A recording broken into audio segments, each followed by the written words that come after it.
National Eating Disorder Awareness Week is just around the corner. We wanted to shed the light on the importance of raising awareness around this complex condition and how we can better support those affected. Today we're joined by registered dietitian nutritionist Erin Green. Thank you so much, Erin. Erin, it is so good to see you. Regular friend here on the show. Thank you. I want to dive in first by just simply defining what is an eating disorder. So an eating disorder is a mental illness. You know, we tend to think of it as just a physical illness. It's actually a mental illness, and it's based on a profound interference with eating, as well as the thoughts and emotions that accompany the eating. And it's actually diagnosable by the DSM-5. That's the Diagnostic and Statistical Manual for Mental Disorders, version 5. So there's a set of criteria that actually diagnoses an eating disorder. Okay, I have started hearing a term disordered eating. What is that, and is it different from an eating disorder? Yes, and I'm so glad you highlight that, because disordered eating is a collection of behaviors that are still very disruptive, but they don't quite meet the severity or the criteria for the diagnosis.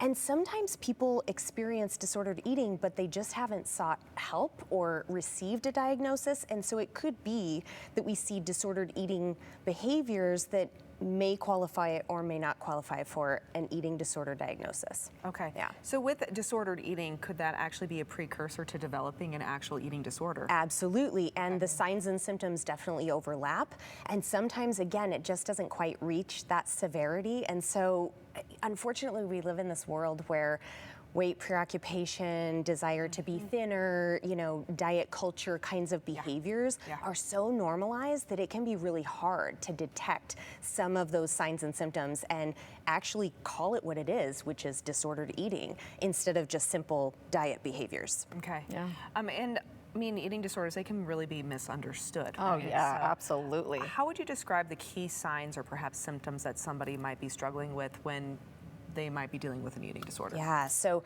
obviously severe food restriction, preoccupation with how they're eating, and maybe eliminating certain food groups is a really common sort of wide-ranging sign of an eating disorder. We also see frequent trips to the bathroom after eating. That could be a sign of maybe a purging behavior that we see in some eating disorders.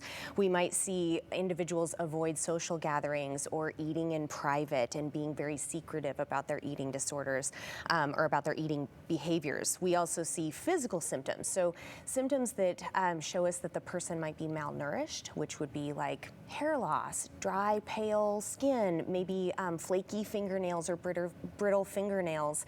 We might also see physical signs like sores and calluses on the back of the hand, which could be a sign of purging behaviors as well. There's also like skipping meals and just seeing that this person is just not eating in front of other people, again, back to that secretive behavior. Fear of weight gain and obsession with body size and weight, and this can show up in a lot of different ways, not just weight focused, but also like how their body fits in clothing or how their body compares to other people. Again, these signs kind of sound like sort of diet type behavior that we see or hear a lot in everyday life, but they reach a severity and become very disruptive, and most of the time loved ones can start recognizing when these behaviors and these signs become more problematic and more prominent, and the person who's experiencing the disordered eating really is impacted in their other areas of their life, so socially and emotionally as well. Okay, and Carly, I mean, I know you actually had something that you wanted to ask when it comes to I wanted to talk a little bit about stigmas, because I battled an eating disorder for 7 years, both anorexia and bulimia, from the time I was 12 until I was 19. So there are so many stigmas. I mean, I remember sitting with my mom, and she was trying to get me to realize, like, you have a problem. And I said to her, I can't have an eating disorder, I'm not thin enough, Oh my gosh. And looking back on that, I've realized it's all about what's going on up here. It's not this, but I felt like I had to look a certain way to ever qualify, and that wasn't me. And then I think people don't realize that men struggle with eating disorders, that young people, old people, like anyone can struggle with an eating disorder. Athletes, yes. Absolutely. Thank you so much for sharing that, because I know it's really hard too for people to break through that stigma.